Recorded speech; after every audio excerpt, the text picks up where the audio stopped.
ceva, Robert. Dede, tati, Dede. La început fumată cu telefonul.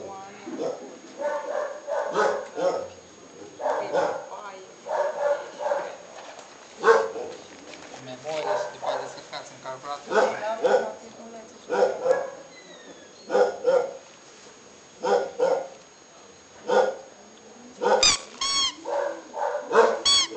Dede! Hai, Robert!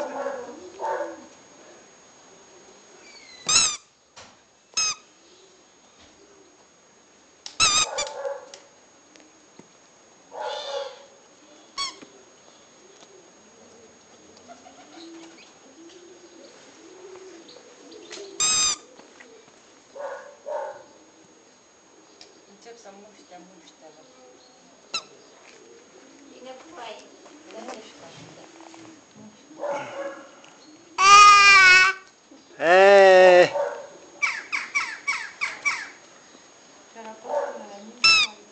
Asta e, hai așa, nu rămâne. Atunci te-am omorât.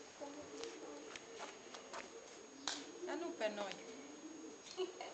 Pe gagici. A noi nu, pe gătiți. A noi nu. Așa fugitiv. A noi nu. Ba da, da.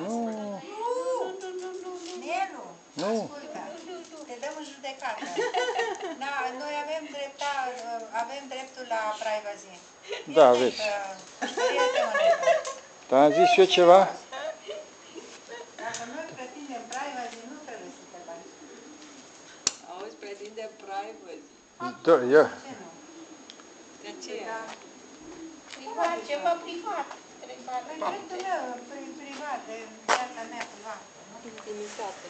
Robert, hai tati, papă. Le face acum pe paparazzi. Asta cu spatele. Nu, dacă nu sunt viața noastră, fotografii paparazzi. Uite, Robert încă nu știe, dar e mare, își cere și el. Du-te, tati, acolo să te filmezi. Da, da, nu? Așa, tati, așa, acolo. Acolo, tati, acolo. Da, acolo. Stai, mama, să